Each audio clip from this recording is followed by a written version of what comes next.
traje un reloj por aquello de que pensé que íbamos a estar en la mañana y resulta que no estamos en la mañana. Y es muy distinto estar en la mañana que estar en la tarde, ¿verdad?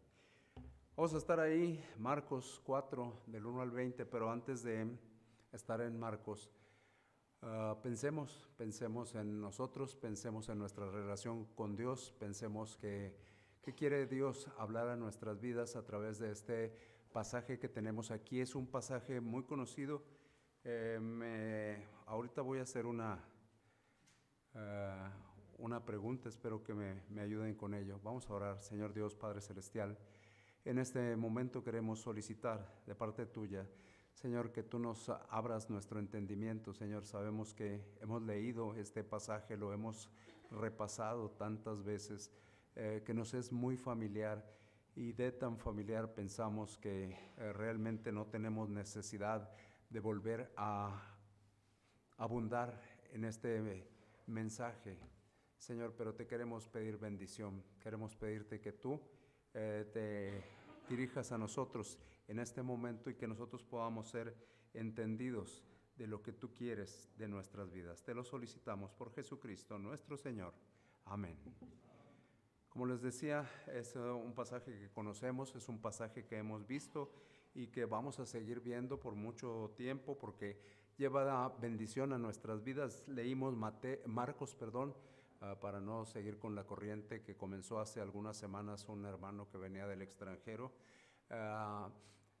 Marcos 4, del 1 al 20. Entonces, en ese Marcos 4, del 1 al 20, en muchas Biblias, Marcos 4, del 1 al 20, la marcan como la parábola del sembrador, hasta donde yo recuerdo. Me agradó cómo dice esta Biblia, que es la misma que tenemos usted y yo, ¿verdad? Dice, parábola del sembrador y las distintas tierras. ¿Por qué me agradó? Porque me encontré entre tantos libros que hay por ahí, alguien que le llama a esta parábola de los terrenos. Parábola de los terrenos. A partir de este subtítulo que viene en esta Biblia, dije yo, Dios, permítenos ser buena tierra, permítenos tener el anhelo de ser buena tierra y dar fruto. Permítenos tener ese anhelo. ¿Cómo dar buen fruto? ¿Cómo dar buen fruto? Para dar buen fruto nosotros tenemos que entender qué es lo que tenemos que poner nosotros, qué de nuestra parte tenemos que poner. Nosotros podemos decir, en el ámbito de lo que nosotros estamos haciendo, se necesitan varias cosas, pero muchas de esas cosas no tenemos que ponerlas nosotros.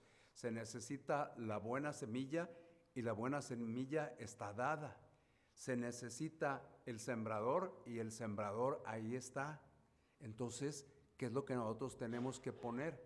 Tenemos que ver qué tipo de terreno he sido hasta este momento y qué me ha fallado. Dice una persona,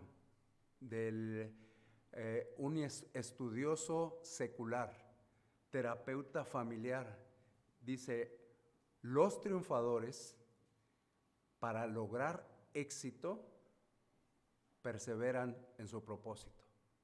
Entonces nosotros tenemos que atender a esto. Es un dicho del mundo, pero perseverar en el objetivo, nosotros decimos, nosotros también tenemos un objetivo. Dios nos encomendó un objetivo al cual tenemos que atender.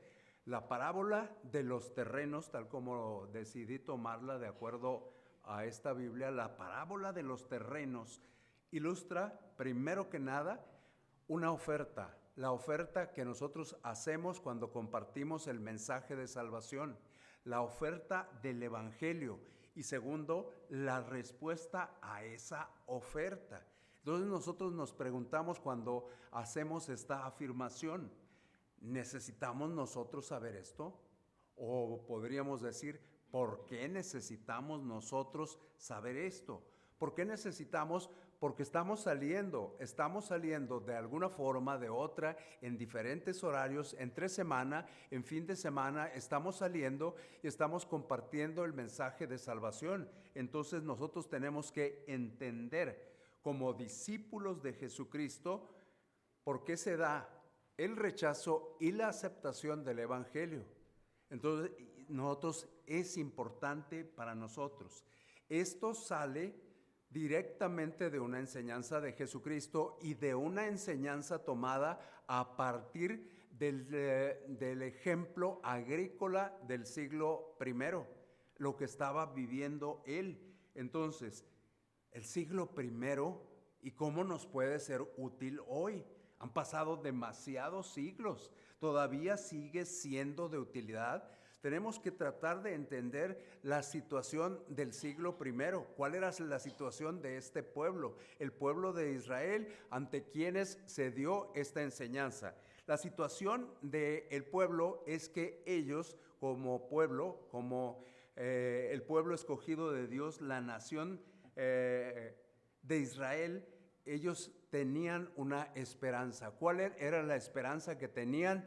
Que viniera el Mesías, que viniera ese libertador, pero ellos lo veían tal cual, como un libertador que los librara de la opresión de las que estaban siendo en ese momento, la opresión por Roma. Y de las opresiones que habían tenido en el pasado también se lo imaginaron, pero en ese momento está Roma dominándolos. Entonces ellos están pensando, el Mesías nos va a librar de la opresión de Roma. Pero se ponen a ver en su entorno y cuál dinastía encuentran, cuál dinastía tienen a la vista. La dinastía que tienen a la vista es Herodes, y Herodes no encaja. ¿Por qué no encaja? Primero por su linaje, primero que nada por su linaje. Nosotros analizamos los antecedentes familiares de Herodes, y Herodes pues era idumeo. Pues ¿cómo los iba a libertar a alguien así? No encaja para nada. Entonces, pues ya nos encontramos con el primer tropiezo. Esto nos lleva a otro. ¿Podemos tener esperanza en este rey? La respuesta es lógica, no podemos tener esperanza en este rey. Entonces, en este entorno, ahí es donde viene la enseñanza de Jesucristo, y básicamente vamos a ver en esa enseñanza tres cosas. Primero, podríamos decir el símil, es decir, el parecido que hay entre lo que vamos a ver y algo conocido para ellos. En segundo, el propósito de explicarles este símil. Y tercero, en la parte final, además de el propósito, el porqué, la razón fundamental de todo esto, la explicación. Vamos primero a ver la descripción que se hace. 4 del 1 al 8 ya los leímos, solamente centrémonos un poquito en recordar. Comenzó Jesús a enseñar otra vez comenzó Jesús a enseñar.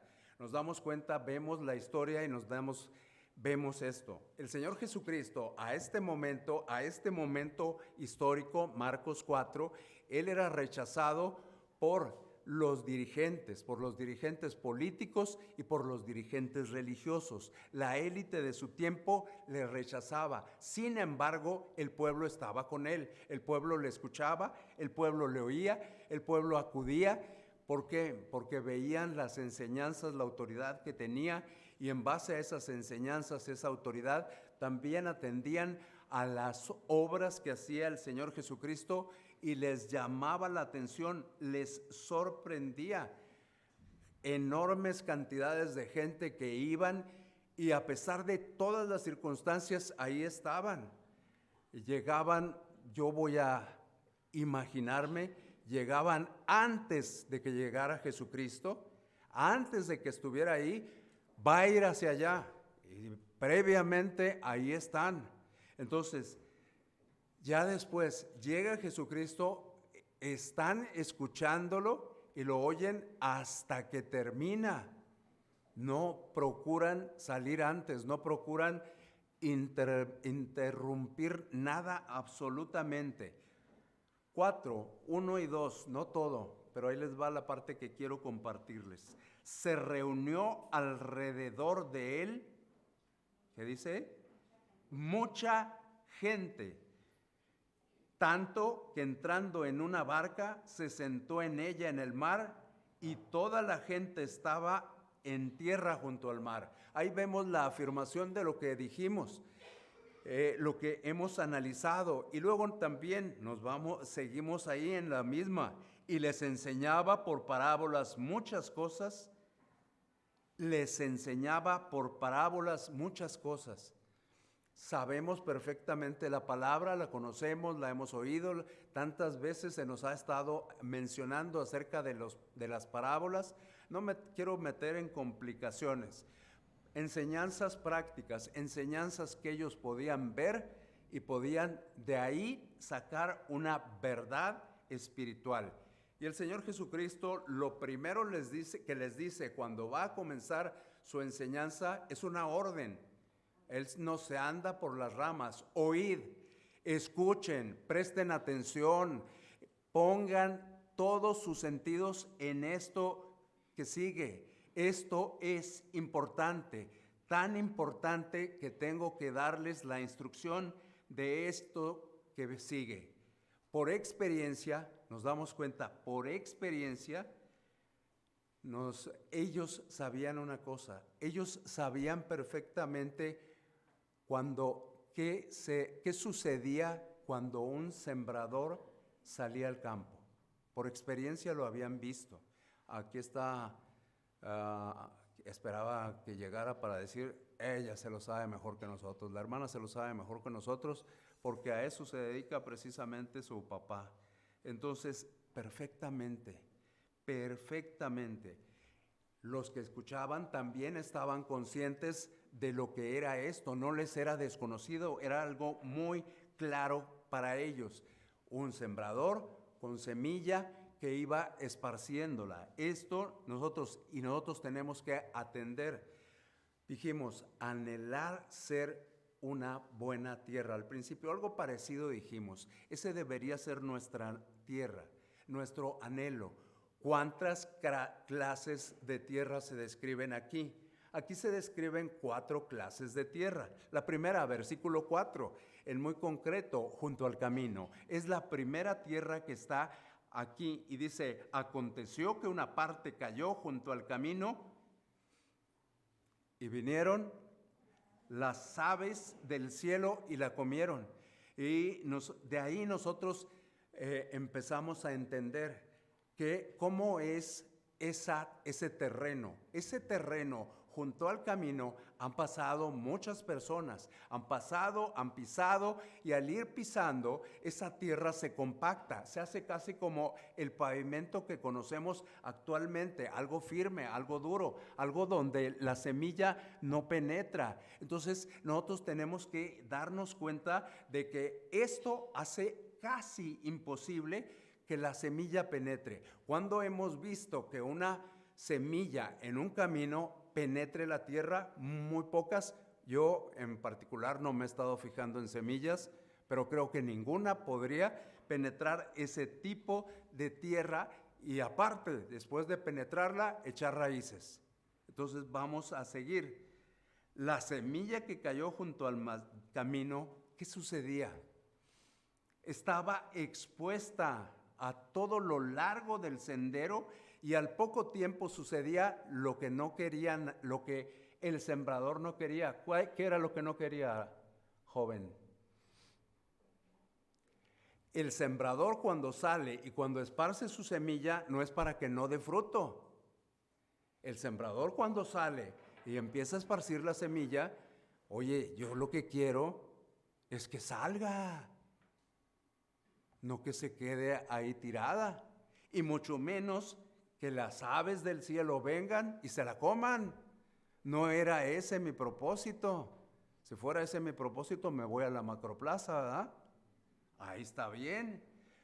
Las semillas que caían en esta condición eran comidas, eran destruidas, eran holladas, eran inutilizadas por completo. Seguimos, vamos a Lucas 8:5, y ya que está el joven tan atento, me lee Lucas 8:5. ¿Cómo? No me digan eso. Bueno, le presto esto.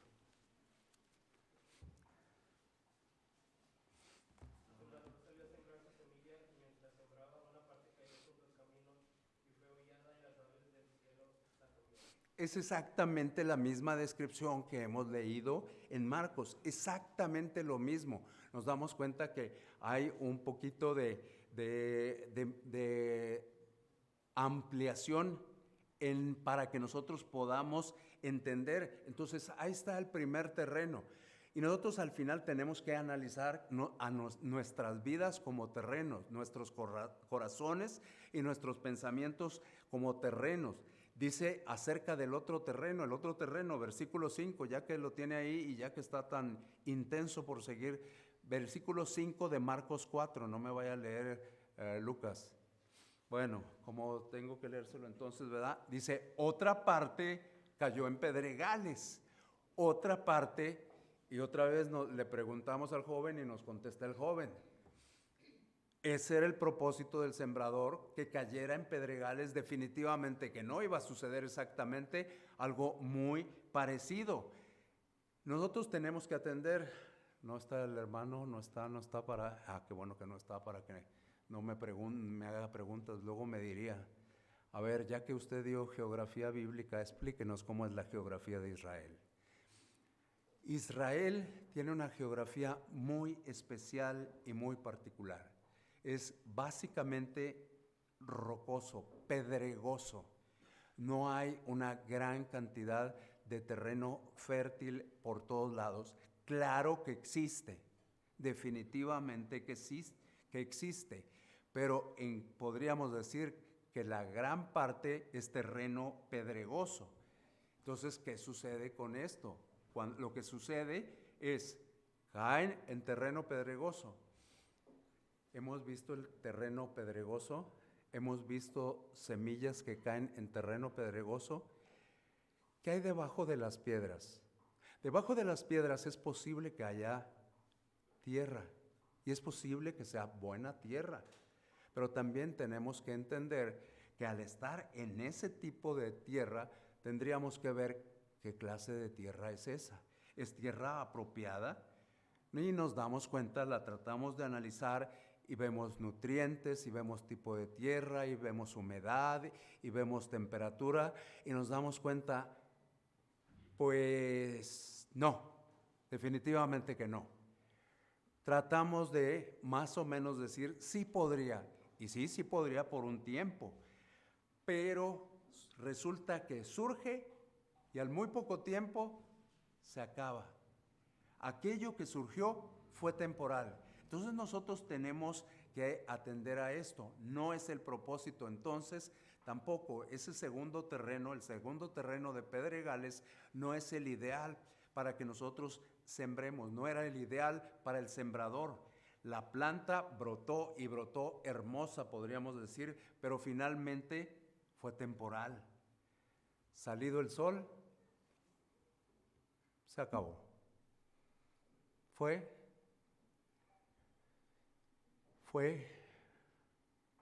ilusión de un día, vamos a decirlo así. Se acabó.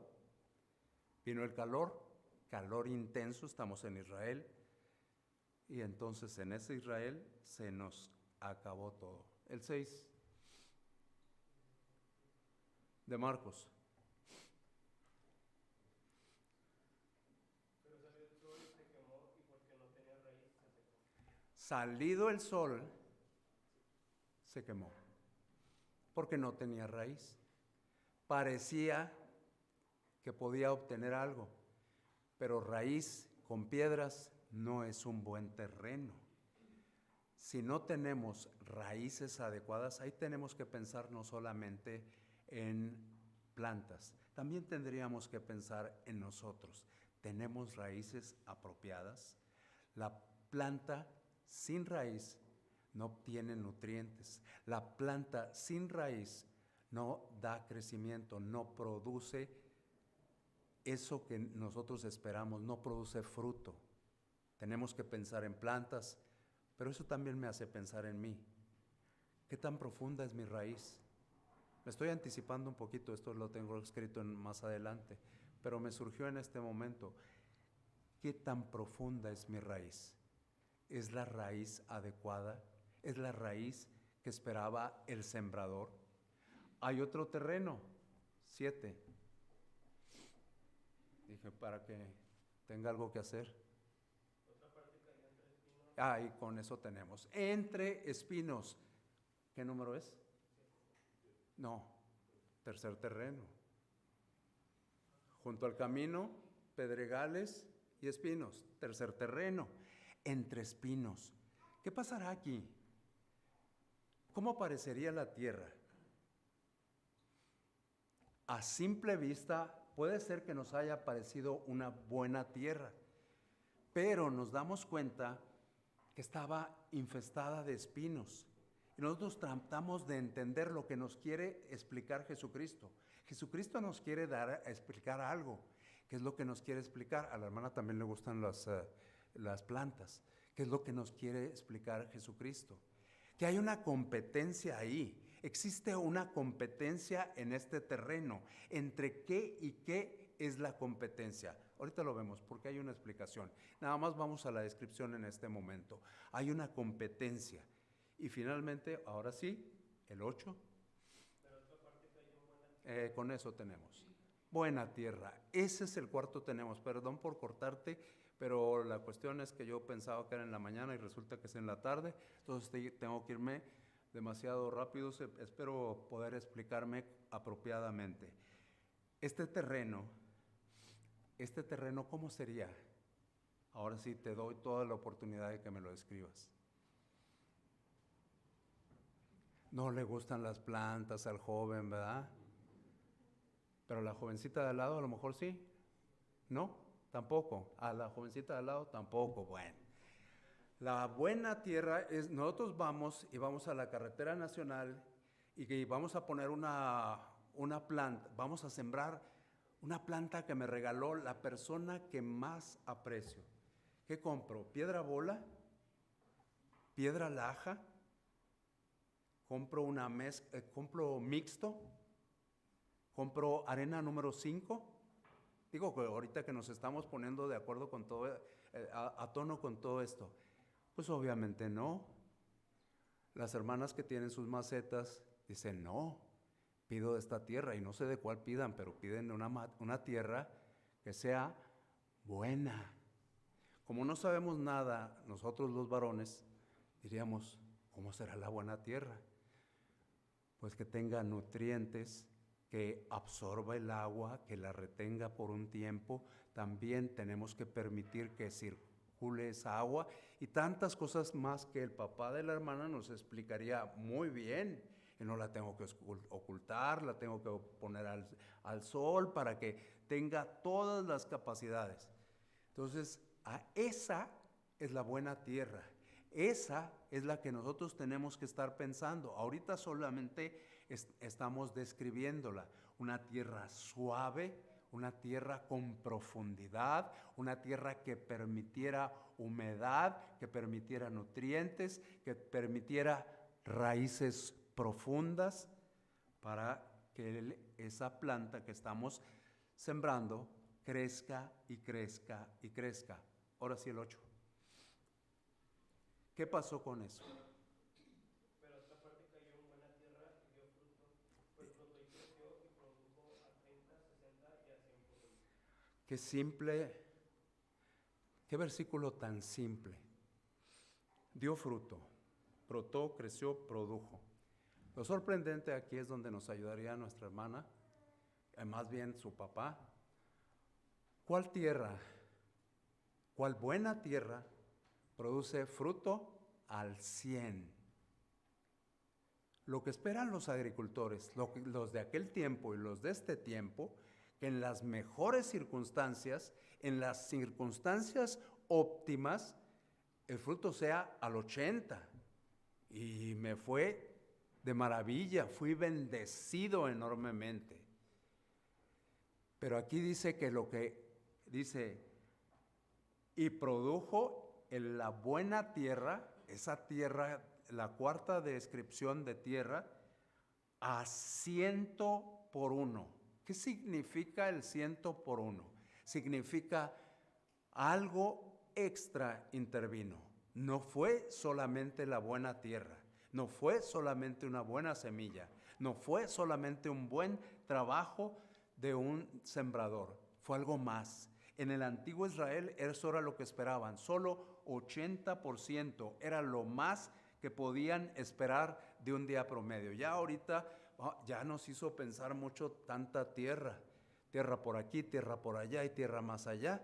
Nos hizo pensar cosas como la siguiente. Nosotros aquí podríamos pensar, ¿qué quiere decirme Dios? Y podríamos irnos en un rumbo y podríamos irnos por otro rumbo, pero vamos a irnos según lo que está diciendo la Biblia, mejor que nadie. En relación con lo que la Biblia nos está diciendo, nosotros tenemos que meditar 4 tipos de tierra, ¿verdad? Tú me las leíste. 4 tipos de terreno. Estamos en un momento donde meditamos, ¿y yo qué? ¿Y esto a mí para qué me sirve? Me sirve para decir, ¿qué clase de terreno ha sido mi corazón? Mi corazón para con Dios, mi corazón para con su palabra. ¿Qué clase de terreno? Obvio, al final no nos va a dejar escapatoria Jesucristo, ni el Espíritu Santo. Nos lo va a explicar. Pero me surge esa pregunta, ¿qué clase de terreno ha sido mi corazón? ¿Qué clase de terreno ha sido mi vida cristiana? ¿Ha sido la buena tierra mi vida? Ay, caray. Primeros versículos, el símil. Esto es lo que hemos visto. ¿Qué tendríamos que ver ahora? ¿Para qué les dijo esto? ¿Cuál era el propósito? Los versículos del 9 al 13 nos dicen el propósito. Aquí el Señor Jesucristo se sirve presentar una conclusión intermedia, vamos a decirlo así. Esa conclusión intermedia es una advertencia en preparación a un juicio. Entonces nosotros tenemos que atender. Nos va a advertir algo. Si nos advierten es porque hay tiempo. Hay tiempo. Todavía hay tiempo.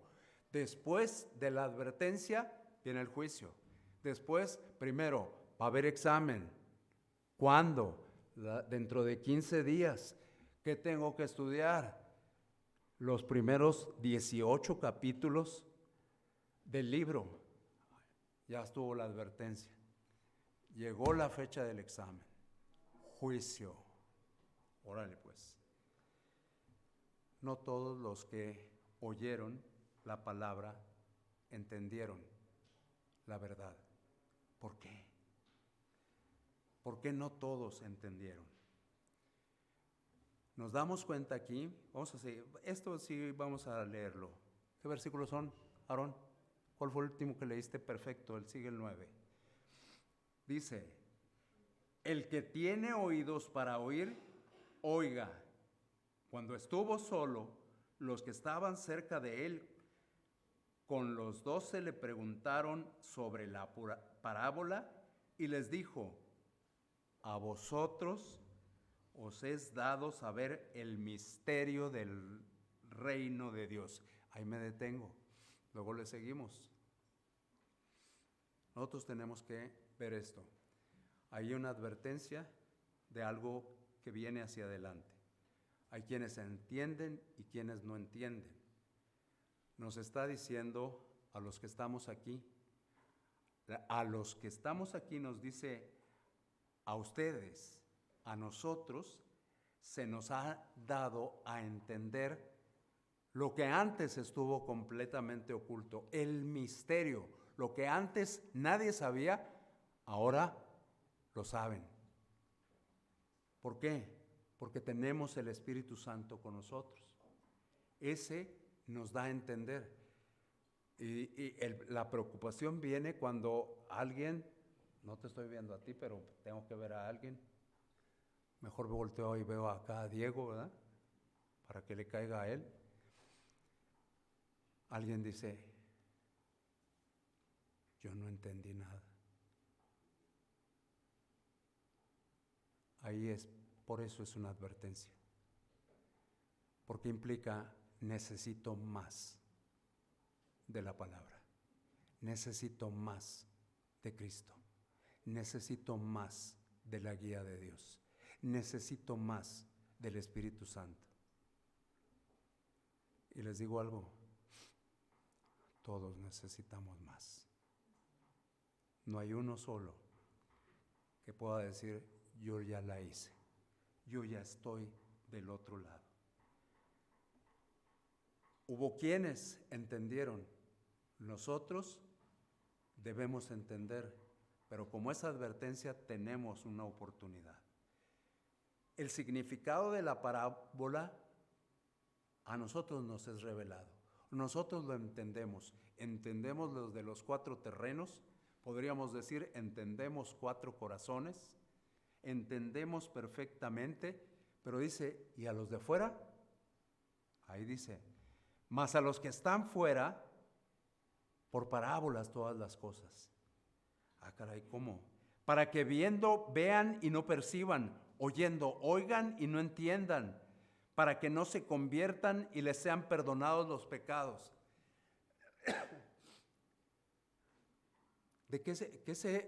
Si nosotros no analizamos, perdón por meterme en tantas profundidades, pero si no analizamos completamente el propósito bíblico de Dios, no vamos a entender esto.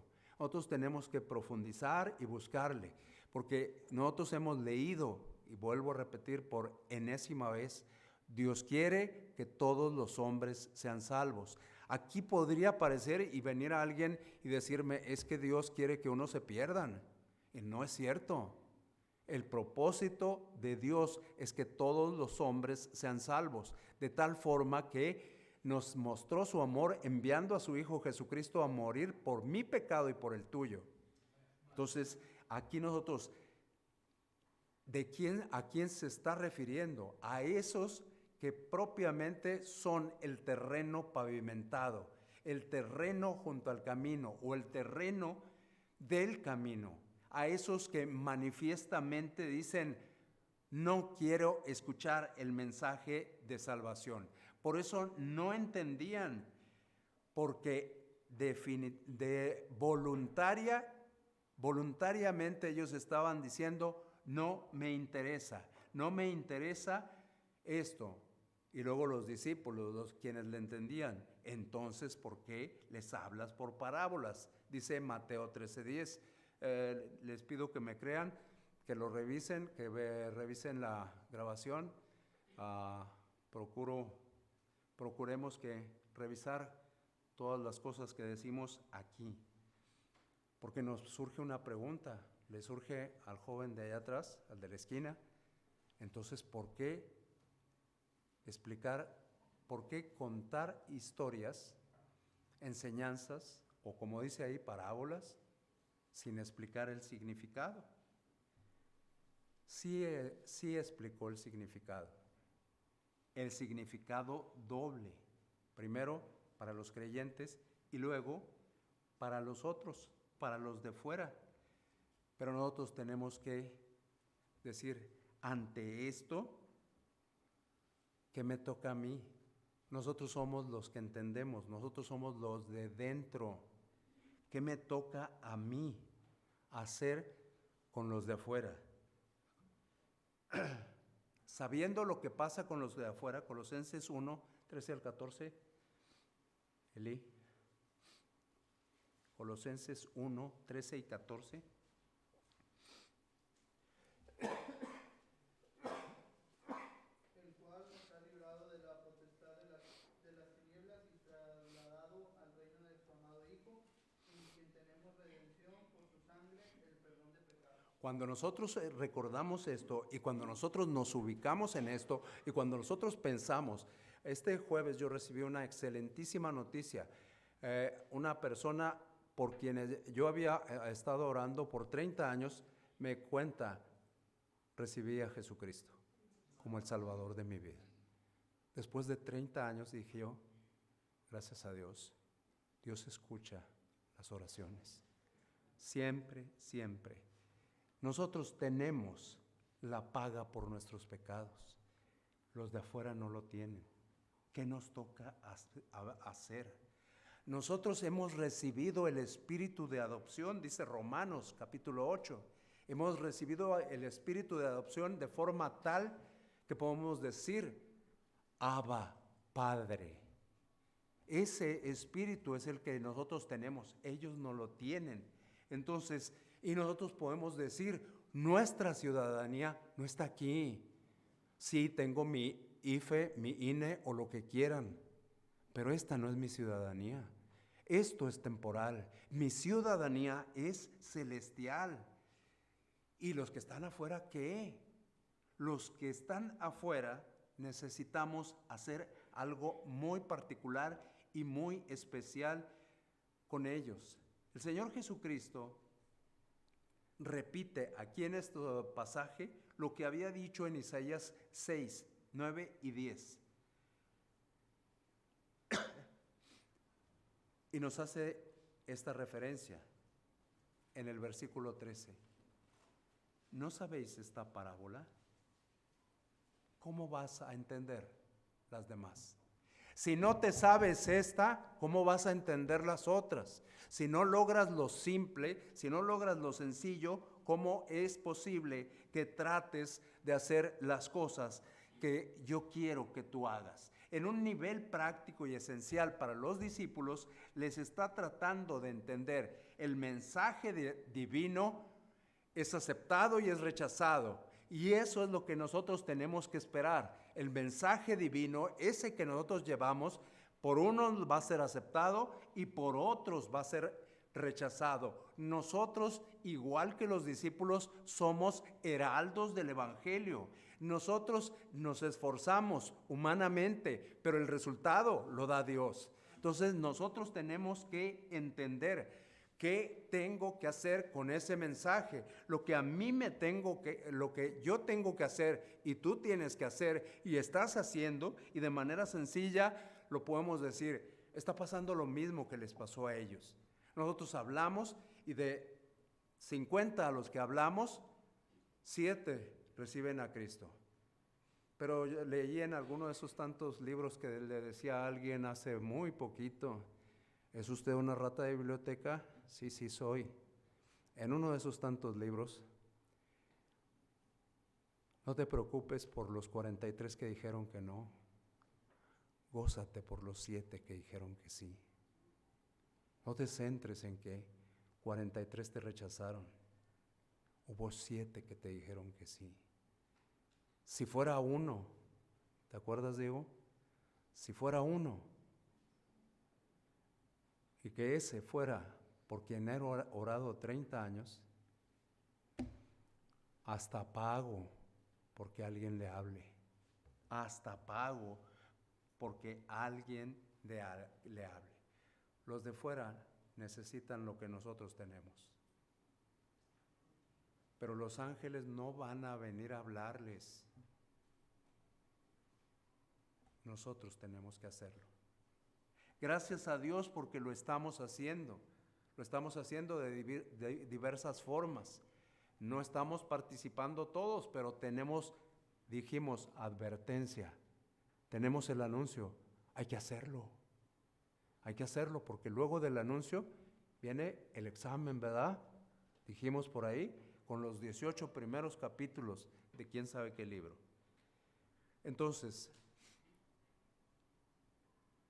el símil, el propósito y el significado. ¿Qué significó todo esto? 4 terrenos, 2 respuestas. Aquí sí vamos con nuestros corazones. La mayoría de las Biblias dicen parábola del sembrador, pero si la analizamos, si nos centramos, como dice el pastor aquí presente, si hermenéuticamente la destrozamos, Se habla muy poquito del sembrador. Habla más de terrenos, también habla poquito de semilla, más habla de terrenos. ¿Cuál era el enfoque que tenía el Señor Jesucristo? El enfoque del Señor Jesucristo, nos damos cuenta, mencionó poco al sembrador, mencionó poco la semilla. Entonces, ¿cuál era el enfoque que tenía Jesucristo? ¿Qué pretendía? Y nosotros vámonos a Mateo 13:19. Mateo 13:19, se lo damos a él, ¿verdad? Correcto, gracias. Mateo 13:19. Cuando alguno oye la palabra del reino y no la entiende, viene el malo y arrebata lo que fue sembrado en su corazón. Este es el que fue sembrado junto al camino. Ahí estamos empezando a ver el significado de cada uno de ellos. El sembrado junto al camino es el que no entendió, es el que nosotros no pudimos hacer las cosas como lo más sencillo y lo más claro y lo más práctico posible. ¿Dónde se aprende eso? Tengo que meterme a un seminario, a un colegio bíblico, a un instituto de preparación teológica. ¿A dónde tengo que meterme? A las calles. Ahí es donde se aprende.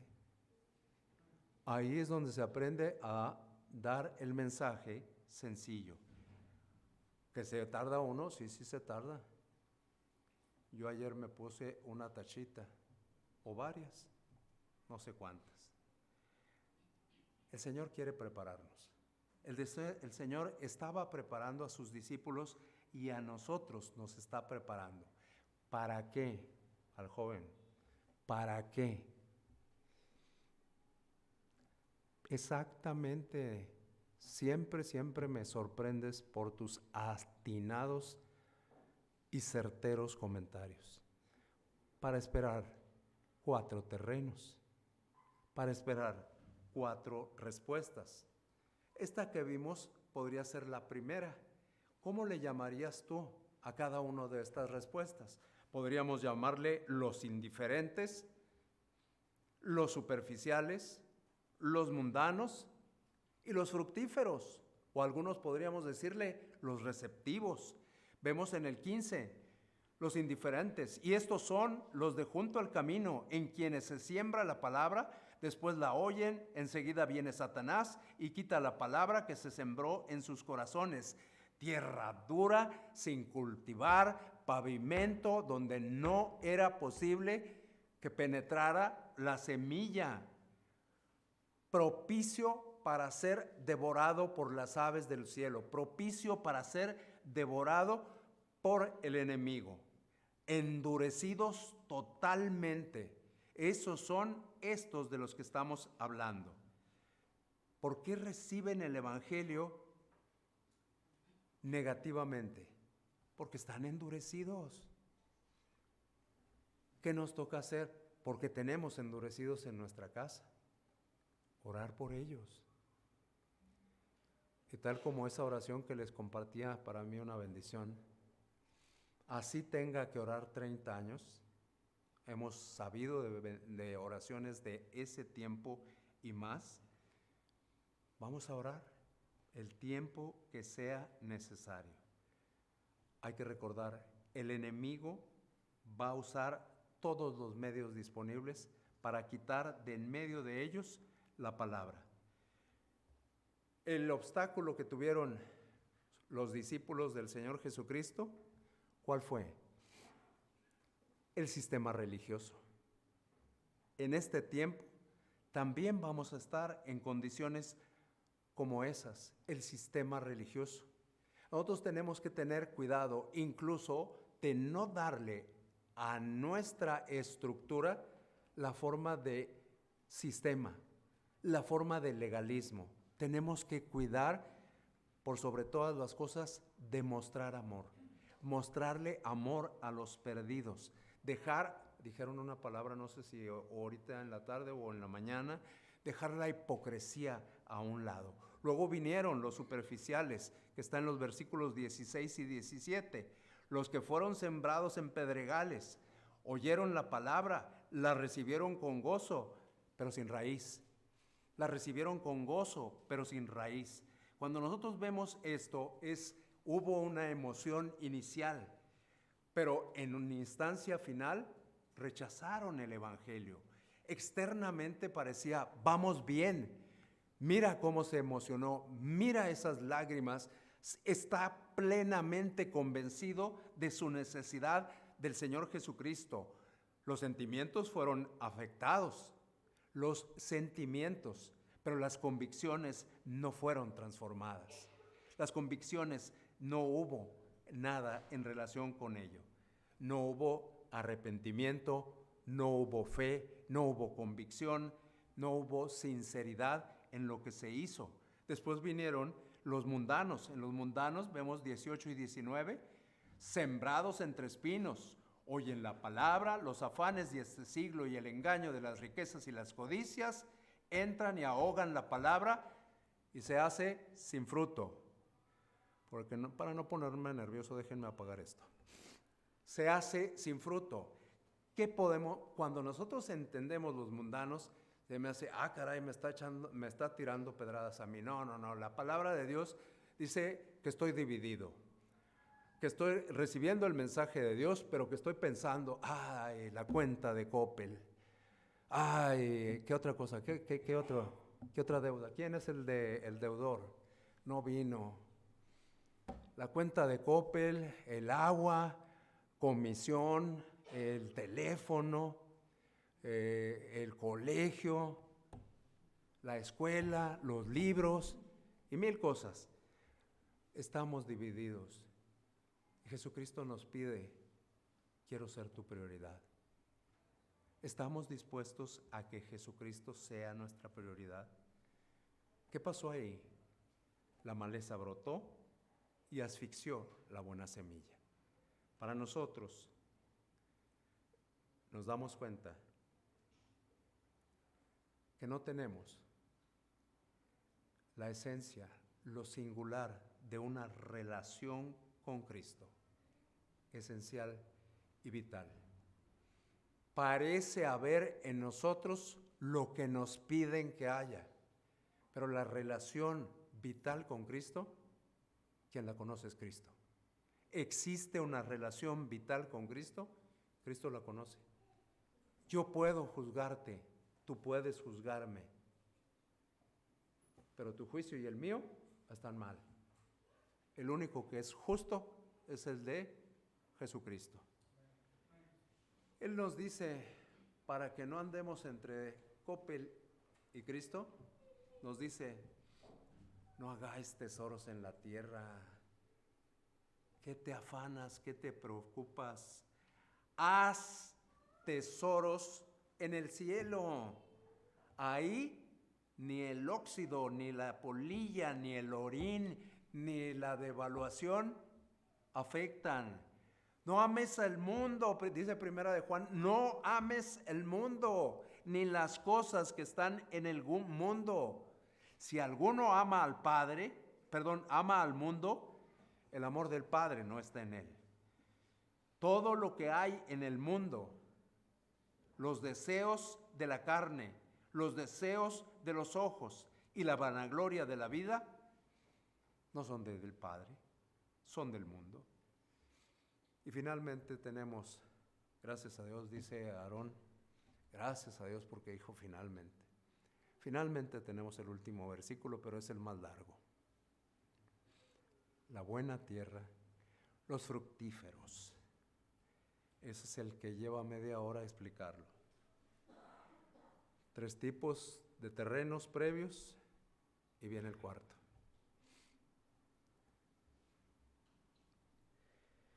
Primera de los Tesalonicenses 2:13 explica claro el cuarto.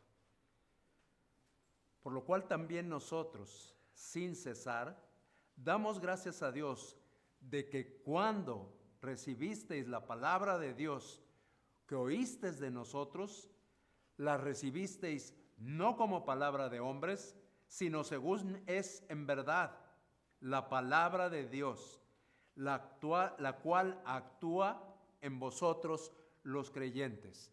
Ni el mundo, ni Satanás, ni nosotros mismos podemos frustrar el efecto de la palabra de Dios. el efecto del Evangelio, el efecto del Espíritu Santo en un corazón sincero. Los verdaderos creyentes, la buena tierra, los que recibieron en un terreno apropiado, perdón, pero me golpeó feo, el Evangelio me golpeó feo, dan fruto. Y si yo no estoy dando fruto, a lo mejor hay algo entre las advertencias que necesito tomar en cuenta. ¿Qué está pasando en mi corazón? ¿Qué está pasando en mi vida? Algo necesito corregir. ¿Qué es lo que necesito corregir?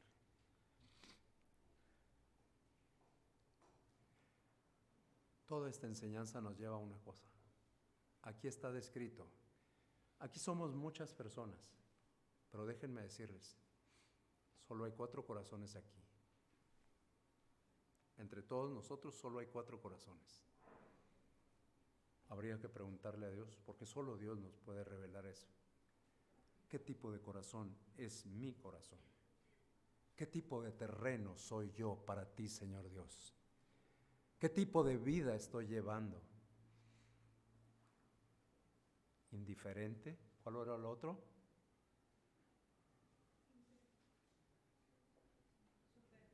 Superficial, mundano y fructífero o receptivo. Abusado. De repente al de adelante se le ocurre preguntar, ¿qué tipo de terreno soy? Ya vimos el símil. ¿Por qué se usó ese símil? Ya vimos, aparte del símil, el propósito por el que se usó. Y vimos finalmente el significado. Ahora nosotros tenemos que llegar a repetir. Nos lo dijo el joven hace un rato. ¿Qué tanto fruto estoy produciendo? ¿100? ¿Qué tanto fruto estoy produciendo? ¿100? ¿Con quién está en mí? Yo debería producir 100. El Espíritu Santo está en mí. Yo debería estar produciendo 100. ¿Por qué no estoy produciendo 100? ¿Qué está fallando? ¿El Espíritu Santo es el que está fallando? No, soy yo el que está fallando. Entonces, el Evangelio va por delante. Nosotros llevamos el Evangelio por delante y por detrás de nosotros va el Espíritu Santo de Dios. Y tenemos que recordar, en la mañana lo recordamos, lo volvemos a recordar. El Señor Jesucristo le dijo a su iglesia, todo el poder, toda potestad me es dada en el cielo y en la tierra. Por tanto, id y haced discípulos a todas las naciones, bautizándolos en el nombre del Padre y del Hijo y del Espíritu Santo, y enseñándoles que guarden todas las cosas que os he mandado. No tenemos que manipular la semilla. La semilla es lo más precioso que tenemos. No tenemos que agregarle, no tenemos que modificarle, no tenemos que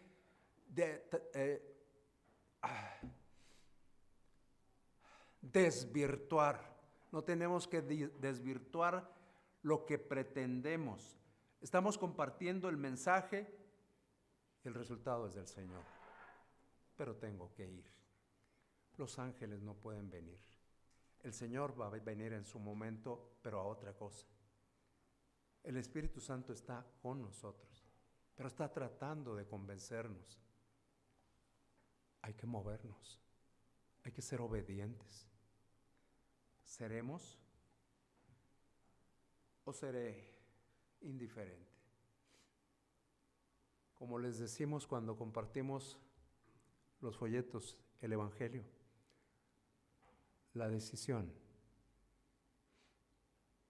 es tuya y es mía. La decisión es tuya y es mía. El mensaje es de Dios. La decisión es de nosotros. Vamos a orar. Señor Dios, Padre Celestial, Gracias por tu santa palabra. Gracias, porque tú eres el centro de nuestras vidas. Pero tú nos has hecho una encomienda. Y para lograr esa encomienda nosotros tenemos que ajustar nuestro corazón. Ajustar nuestro corazón y ajustar nuestra vida. No podemos ser indiferentes, no podemos ser superficiales, no podemos ser mundanos. Tú deseas que nosotros seamos fructíferos. Hemos recibido el Evangelio y lo recibimos con gozo. Pero algo pasó que no estamos dando fruto al 100. ¿Qué es lo que ha pasado que no estamos dando el fruto al 100? Tú estás respaldándonos. Tú eres el Dios Todopoderoso, el Dios del universo. ¿Por qué el fruto que estamos obteniendo no es al 100? En ti no hay problema. El problema está en mí. El problema está en ti, que me estás escuchando también en este momento. Y nosotros necesitamos decirle a Dios, gracias por la advertencia. Hay cosas que necesito modificar. Dios te conoce. Yo conozco a algunos de los que están aquí. Algunos mucho, algunos más o menos, a otros más, a otros menos. El nivel variable. Pero les digo algo que saben, estamos aquí delante de Dios. Y Él nos conoce total y absolutamente. Y sabe que parte de nuestro ser no le está funcionando, no le está sirviendo. ¿Por qué no en este momento le decimos, Señor Dios, yo sé y tú sabes que está estorbando mi comunión contigo y mi trabajo para contigo? Te solicito, Señor, que arranques mi mundanalidad, mi carnalidad de mí. Y es tiempo de que nosotros nos centremos en Dios. Podemos seguir escuchando a la persona que está hablando al micrófono, pero céntrate en Dios. Relaciónate en este momento con Dios. Y si Dios te ha dado algún mensaje en esta tarde, sé valiente. Y la misma indicación quiero retomar para mí. Y estoy pidiéndole a Dios que me dé la valentía para decir, he cometido errores que limitan mi fructuosidad en el mensaje de salvación. Señor Dios, yo levanto mi mano para pedirte perdón. Y si hay alguien más que quiera levantar su mano, es el momento de levantar su mano y decirle, he fallado, pero te agradezco por la advertencia. Te agradezco porque ahí estás tú y nos estás diciendo, necesitas cambiar. Señor Dios, gracias por las manos que se han levantado. Gracias por quienes lo están pensando. Gracias por quienes piensan que no hay necesidad de levantar manos. Pero Señor, estamos contigo. No estamos con las personas. Estamos en relación directa contigo. Y contigo tenemos necesidad no solo de levantar las manos, sino tenemos necesidad de cambiar nuestras vidas. Permite que así sea. A partir de hoy, un cambio total de nuestra vida, un cambio total de mi vida, un cambio total de tu vida, una transformación de mi andar en Cristo y una transformación de tu andar en Cristo. Señor Dios, gracias porque estamos aquí y te pedimos que nos sigas bendiciendo durante el resto del día. Te lo solicitamos por Jesucristo nuestro Señor. Amén.